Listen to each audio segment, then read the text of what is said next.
Welcome to Asia Pacific Defence Reporter, your go-to source for cutting-edge security insights in the region. Get ready for rapid-fire analysis and commentary from the Asia Pacific with your host, Kim Bergman. Hello and welcome back. I've just realised that this is the 15th podcast in the series, and I'm hoping that people are finding that they contain not just my opinions, but some facts that they might not be picking up otherwise about what's happening in the defence domain. Now, because I had quite a lot to say about submarines, and in particular nuclear-powered submarines, in the last edition, I wasn't going to bring the topic up again. It was just a little piece of information that I thought I should share with people, and that's at the moment, in the UK, all 6 British nuclear-powered attack submarines, SSNs, are tied up at Faslane. A lot of secrecy surrounds submarine operations for fairly obvious reasons. I assume that this is just a coincidence, a temporary overlap of a couple of submarines coming off some very long patrols and others that are probably just about to start or complete a maintenance period. But nevertheless, I bring it up just to, again, illustrate the point that just buying nuclear-powered submarines doesn't fix all of your problems. You need a lot of them. Nuclear-powered submarines require a lot of maintenance. And again, in the context of the Australian nuclear-powered submarine endeavour, I just don't feel that we hear anything about that at all. The basic point is that 1 or 2 or even 3 nuclear-powered submarines doesn't necessarily guarantee you the capability to have a submarine available. As I say, Britain at the moment, all 6 of them are tied up alongside at Faslane. Now, a bit of good news. In the last podcast, I was expressing my doubts about securing an interview with the Chief of Navy, Vice Admiral Mark Hammond. His office tells me that is going ahead, so fingers crossed that nothing goes adrift before that takes place. But that in no way undercuts the point that I've been making repeatedly about defence and secrecy, and I'm going to come back to that a little later on in this podcast. Normally, the general public, it would seem to me, just couldn't care less about issues of secrecy. It doesn't affect their daily lives. But there are a couple of current cases where people across the country are starting to realise that secrecy has consequences that they don't necessarily like. The first ongoing issue in the commercial domain is why the government has blocked additional flights for Qatar Airlines to Australia, which would add more competition and lower prices. The government is being very slippery, very disingenuous with this, and you can tell that it's starting to gain traction, that there are a whole lot of people who are now thinking, well, what are the reasons? It's not making sense. Surely we can get to the bottom of it. Now, another one, same, getting a little bit of traction.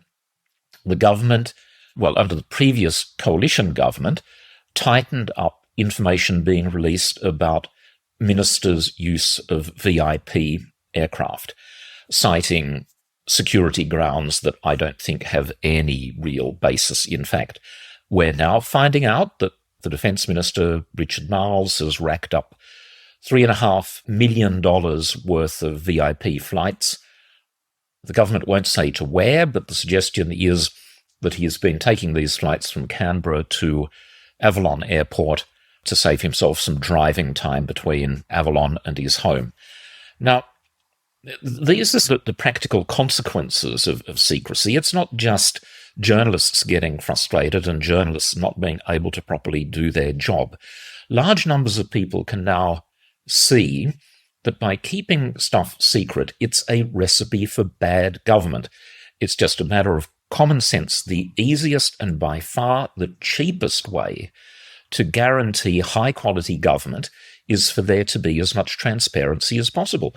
If people, be they politicians or bureaucrats, or even in business, has to operate under certain rules of disclosure, it's just a way of maximising the chances that everything is going to be above board. As I say, I'll come back to that because I'm going to do the story of Air Force people running and hiding. Now, another bit of good news. The big procurement announcement of the last few days was the award of Air 6500 Phase 1 to Lockheed Martin. Personally, I think that was an excellent decision. 2 companies had been shortlisted, Northrop Grumman and Lockheed Martin. My own feeling, which I've expressed in writing and I think also on previous podcasts, is that particularly from an Australian industry point of view, I thought that the Lockheed Martin offer contained more work and more innovative work, if I can put it like that. You know, it's always sad in a company when you lose a bid, so I know that people in Northrop Grumman will be hurting. Life goes on. There's usually just a single winner for these sorts of things, so the fact that they missed out doesn't harm their future prospects. The interesting thing, though, that I found about this selection of Lockheed Martin is that it pretty obviously runs completely counter to the advice of the Defence Strategic Review. The DSR was extremely scathing of the defence process to date, saying that they were going in the wrong direction, that the solution that they were pursuing, which I took to be the Lockheed Martin solution, was for an indefinite timeline and it would be for an unaffordable cost.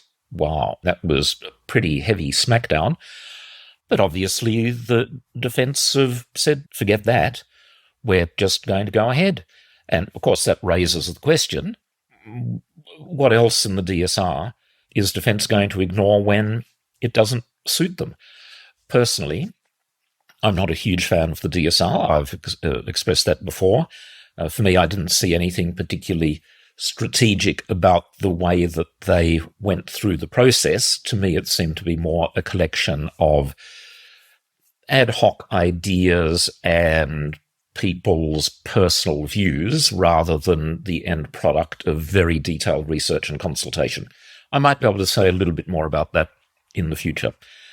Now, another thing that I noticed just in the last few days was that a publication called Tender Trace produced an online analysis of the last defence budget. It's publicly available, Tender Trace, all one word. And its findings, and this is based on fact, it's not their speculation, they've crunched the numbers, defence spending in the last financial year declined by 18%. I mean, that's a huge hit. 18% less. The reason for that, again, would seem to be because the DSR put everything on hold.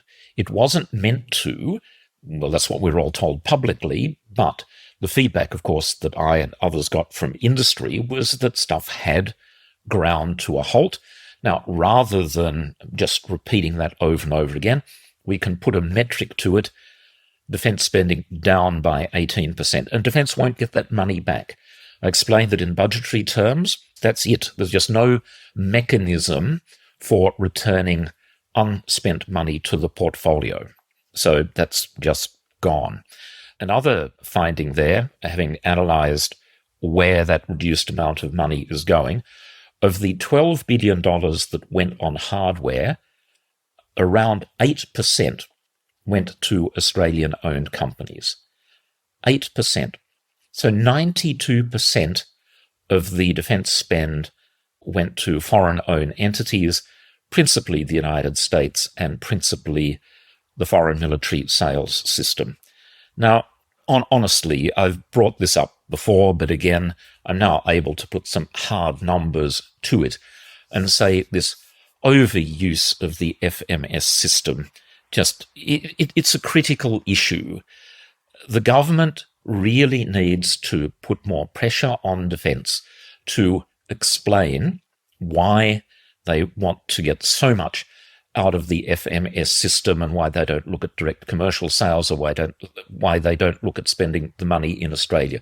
Every time an FMS purchase is recommended, there should be a red flag for it to be examined in more detail.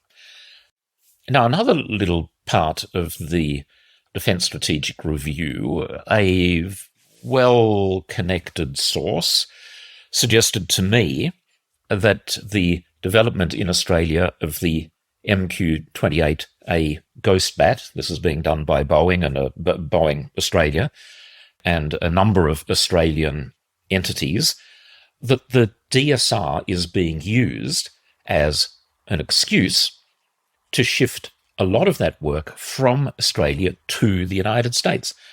And the DSR at paragraph 8.45 says, MQ-28A Ghost Bat is a sovereign autonomous air vehicle designed to operate as part of an integrated system of crewed and uncrewed aircraft and space-based capabilities. MQ-28A is intended to be an attritable platform which costs less than a crewed platform and can be replaced rapidly. And here's the critical sentence. This program should be a priority for collaborative development with the United States.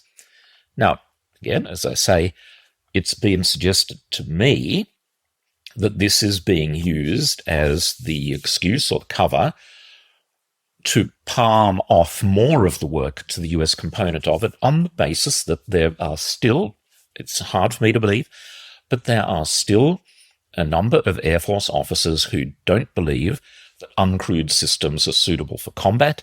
I think, yes, that's fine for surveillance. It might be fine for air-to-air refueling, but no, when it comes to combat, it needs to be humans and preferably at that guys with moustaches. Now, at the moment, this is only a suggestion, but I'm keeping an eye on this one, and I'll be coming back to you in the not-too-distant future. Well, I'll come back, particularly if I can find out a little bit more of substance. Okay, coming back to the culture of secrecy, and I've tried to set the scene by explaining why this is a bad thing. I have no problem, and no journalist has a problem, with certain things being kept secret. Current operations, certain technologies, we all accept that for an unfriendly nation to be aware of these details would not be in the Australian national interest. But there are a whole lot of other things, just routine matters, that the Australian public are fully entitled to know what's going on. It's their money. It's taxpayers' money. The ADF, the Defence Forces, are there to protect Australian sovereignty and to protect Australian lives. They're meant to be part of the community. They should have a culture of openness and transparency, and they do not. Now, the example that I'd like to give actually goes back to 2011. So it's a little bit dated, but I can assure you that circumstances have not improved. In fact, they've got worse. And this was a visit that I and two other journalists had to Tamworth to visit the ADF Basic Flying Training School in 2011. It's managed by BAE Systems, and the structure of pilot training has changed, by the way, but back then, all initial training was done in Tamworth before they went to East Sale and Pearce for the more complex high-end stuff. As a result of the visit to Tamworth, I wrote an article, and if I can be a little bit self-indulgent, I'll read from the first paragraph. The whole thing is available online. Okay, starts. A clear blue sky, an azure swimming pool, gym, the gentle buzz of light aircraft arriving and departing, everything neat and clean, attentive smiling staff. Could APDR have been transported to a resort for the ultra-rich in the Seychelles, or perhaps near Bora Bora? In our dreams.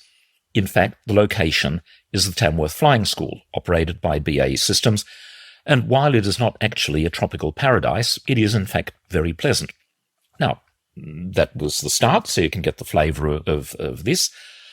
The company subsequently used that article as sort of part of their sales pitch to prospective students. I didn't write it for that purpose, but I had no problem at all with them using it. I'm doing this to set the scene. As well as Australian students who joined the ADF, there were also trainees from Singapore and Brunei. And what happened there was very basic.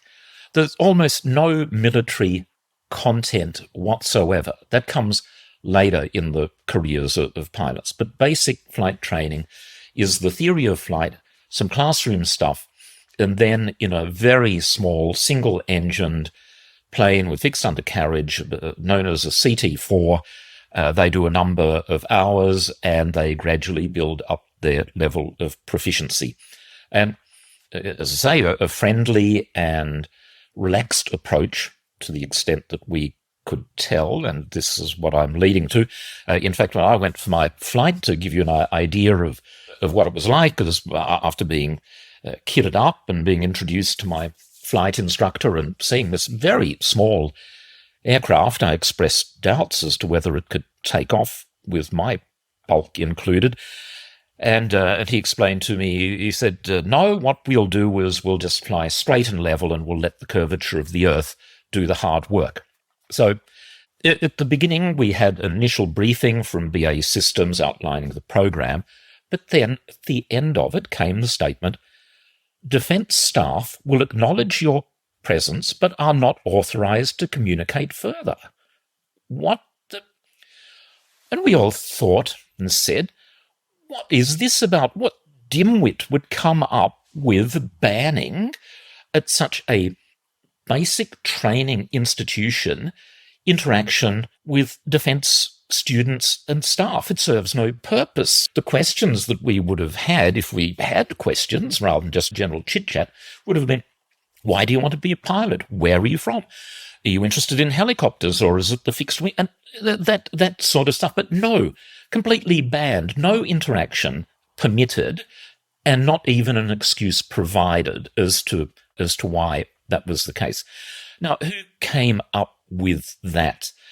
Obviously, somebody in Canberra who had no idea of how the media works and who had probably never been to this basic flight training school, but had simply seen a request media and reflexively said no. However, this isn't the worst part of it. And this is the part that stuck with me, and this is the part that I would like to emphasize.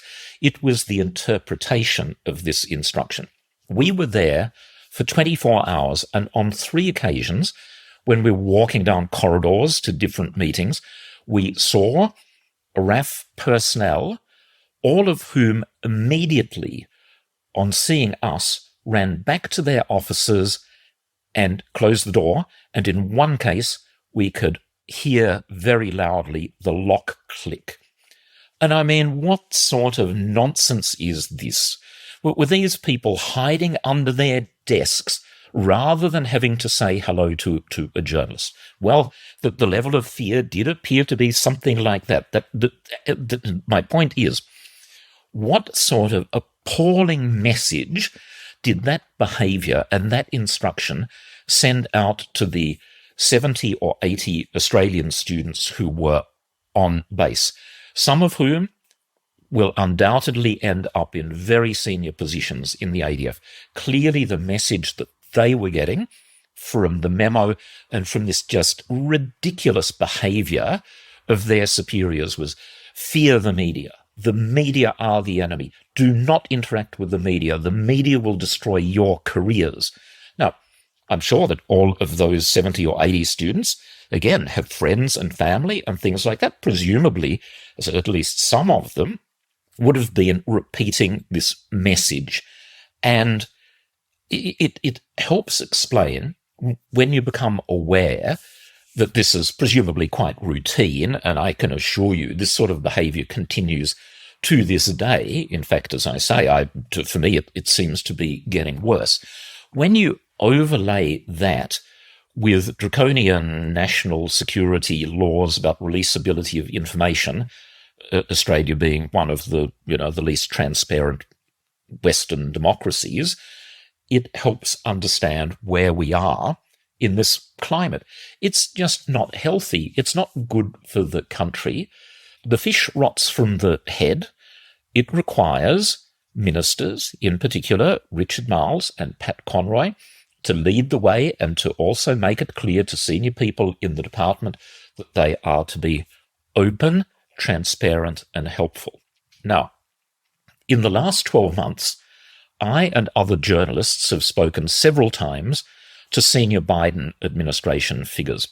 I've had a couple of phone hookups with Kurt Campbell and possibly, he's very senior, but Ambassador Daniel Crichtonbrink. He is the Assistant Secretary of State for East Asia and the Pacific. He regularly makes himself available for phone interviews. Last year, the United States Air Force Secretary Frank Kendall visited Australia.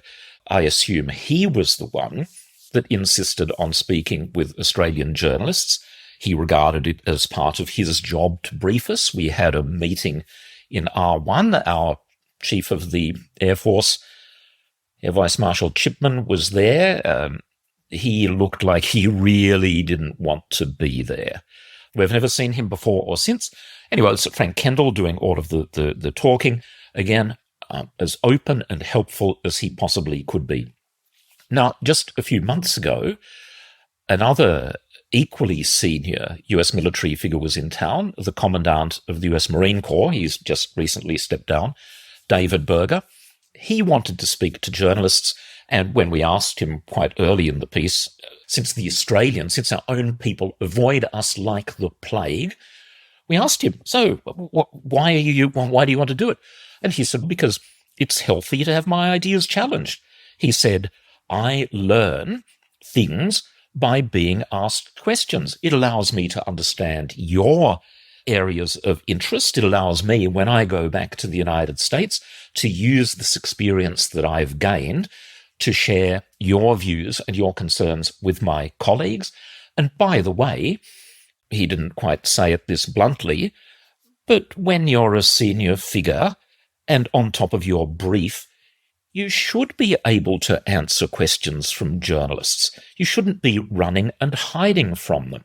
And when I come back to the Americans, I mean, I've been critical of Australia buying far too much hardware from the United States and various other things, loss of sovereignty with Virginia-class second-hand submarines. But on the positive side of things, the US system is open and transparent. We gain a lot of our information about what's going on from US sources and not from Australian officials and politicians, as should be the case. I cannot emphasize just how lucid, intelligent, and helpful these senior American people are. It's not just part of their culture, it's part of their job.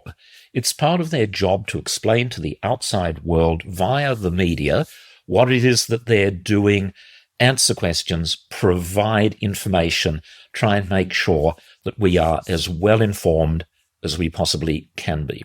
That's the sort of openness and transparency that Australian officials should be striving for, and which is just sadly absent. Okay, that's it for today. Again, I'm just slightly exceeding the time limit that I've set for myself. Next week, we might have a chat about helicopters, a topic that gets people angrier than just about anything else that I'm aware of. I've been collecting a bit more information about Taipan and Tiger, and rather than bringing it out in bits and pieces, I'll try and do it in one big concerted bundle. Thank you again for listening. See you next time. That's today's Asia Pacific Defence Reporter. For more in-depth articles, expert opinions and exclusive interviews, visit AsiaPacificDefenceReporter.com. Stay informed, stay ahead. This is your source for all things defence. Until next time.